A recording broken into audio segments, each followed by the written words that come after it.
Assalamualaikum warahmatullahi wabarakatuh. Perkenalkan, nama saya Indra Yusintasari. Di sini saya akan menjelaskan materi tentang mengenal teks prosedur. Jadi pertama-tama sebelumnya saya akan menjelaskan dulu apa sih teks prosedur itu. Secara umum teks prosedur itu adalah langkah-langkah atau suatu aktivitas atau kegiatan untuk menyelesaikan sesuatu pekerjaan. Teks prosedur ini dibutuhkan sebagai panduan bagi seseorang dalam membuat atau menyusun sesuatu.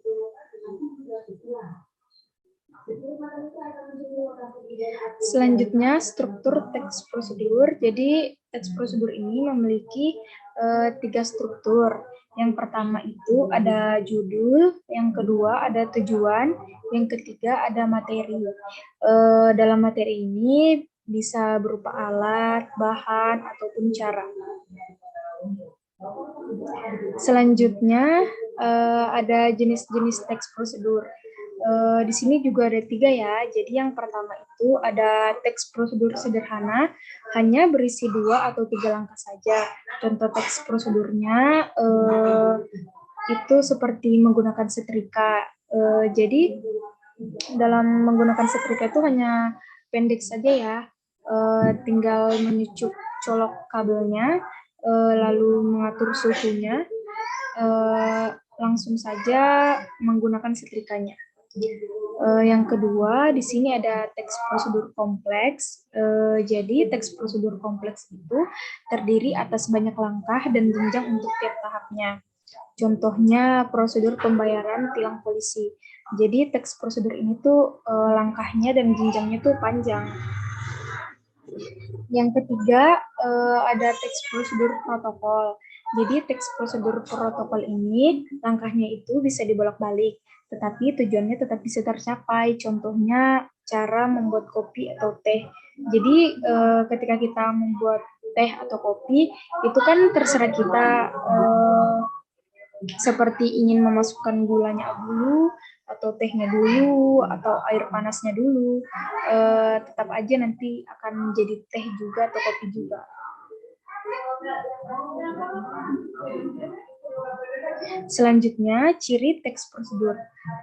Sama halnya dengan teks lain, teks prosedur ini memiliki beberapa ciri antara lain, yaitu menggunakan kalimat perintah, terdapat panduan yang harus dilakukan, menggunakan kata kerja aktif, menggunakan konjungsi atau kata hubung, terdapat aturan dalam hal bahan atau kegiatan, menggunakan kata keterangan untuk menyatakan rincian waktu, tempat, dan cara.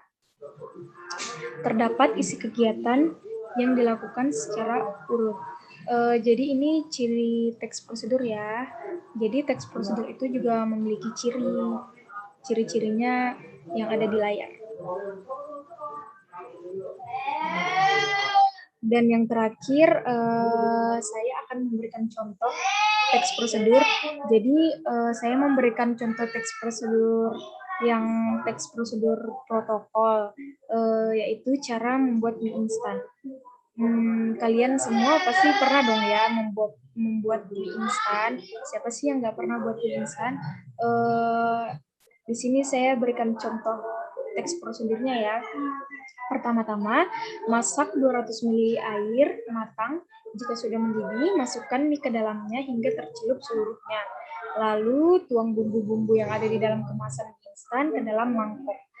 Jika sudah matang mie-nya dan lembut, tiriskan air dan tuang mie ke dalam mangkok yang sudah terisi bumbu sebelumnya. Aduk merata hingga bumbu tercampur. Dan yang terakhir, mie instan siap disajikan. Jadi contohnya seperti ini ya. Contoh teks prosedur. Jadi ini membuat mie instan ini contoh teks prosedur protokol. Jadi caranya bisa dibolak-balik, tetapi tujuannya tetap bisa tercapai. Jadi mau kita masukin bumbu dulu, mie dulu, itu nanti tetap jadi juga. Jadi itu saja sih yang bisa saya jelaskan di materi mengenal teks prosedur ini. Kurang lebihnya saya mohon maaf. Sekian penjelasan materi dari saya. Wassalamualaikum warahmatullahi wabarakatuh.